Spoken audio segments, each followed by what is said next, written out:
Avant, regarde cette belle histoire. Si tu crois que tu verras l'année 2026 avec toute ta famille, écris Amen dans les commentaires. N'oublie pas de t'abonner, de liker et de partager.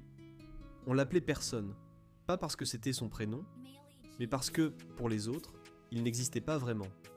Chaque matin, il marchait seul vers l'école, la tête baissée, les écouteurs sans musique, juste pour éviter les voix. Dans la cour, les rires passaient à côté de lui comme le vent. Personne ne l'insultait vraiment. On l'oubliait, et c'était encore plus douloureux. À la maison, ce n'était pas mieux. Un père fatigué par la vie, une mère trop occupée pour remarquer le silence de son fils. Alors, il parlait à son cahier. Il écrivait tout ce qu'il n'osait dire à voix haute. Un soir, une tempête frappa la ville. Pluie violente, tonnerre, panne d'électricité. Puis un drame. Un vieil immeuble s'effondra partiellement. Des gens étaient coincés à l'intérieur, les adultes criaient, les secours tardaient. Et lui, il observa. Il connaissait cet immeuble. Il y passait souvent.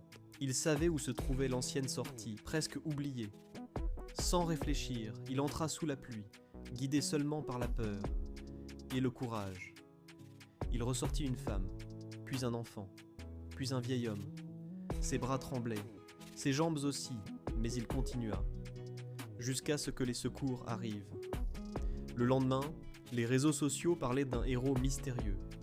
Une photo floue, un manteau trempé, un visage à peine visible. À l'école, les élèves cherchaient ce héros. Ils parlaient de courage, de force, sans savoir qu'il était assis juste à côté d'eux. Quand le directeur prononça son nom devant tout le monde, le silence tomba.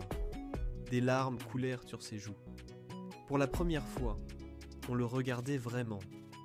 Ce jour-là, il comprit une chose essentielle. Tu peux être ignoré pendant longtemps, mais ton moment arrive toujours. Et quand il arrive, il change tout. Merci d'avoir regardé cette belle histoire avec moi.